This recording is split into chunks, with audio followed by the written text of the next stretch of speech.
Alright guys, I'm just gonna go ahead and check it out, see if this Ryze Tello can follow me while I'm driving my car. I know there's gonna be Wi-Fi interference.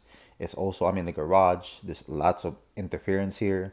But it's gonna be interesting. I wanna go ahead and see if this Tello Me app can track me using the object track and see if it can.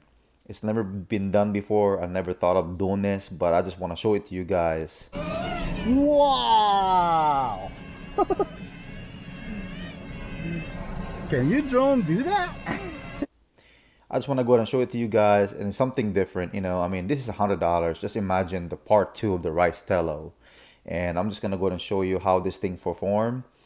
And can't believe what the $100 drone can do nowadays. So anyway, again, just gonna show it to you guys and show you exactly how this perform in the interference low light environment.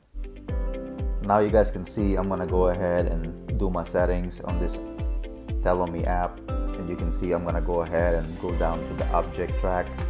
I'm using the object. It's supposed to track an animal or something object that is moving. It's kind of weird, but anyway, it does work, and you guys can see over here.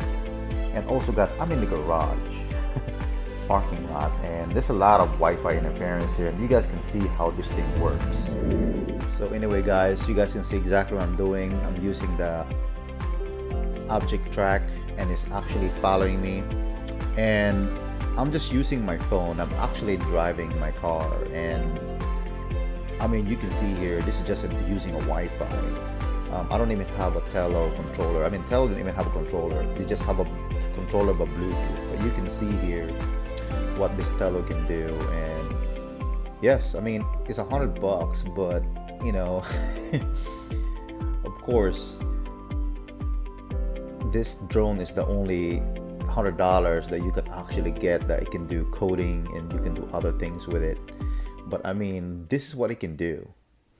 And I can probably see the future of the Ryze Tello Part 2 version of it. But anyway guys, I'm just showing you what it can do, surprisingly. And we all been wanting this active track features, and now it's actually have available for Tello. And hopefully Ryze Tello app would add this on.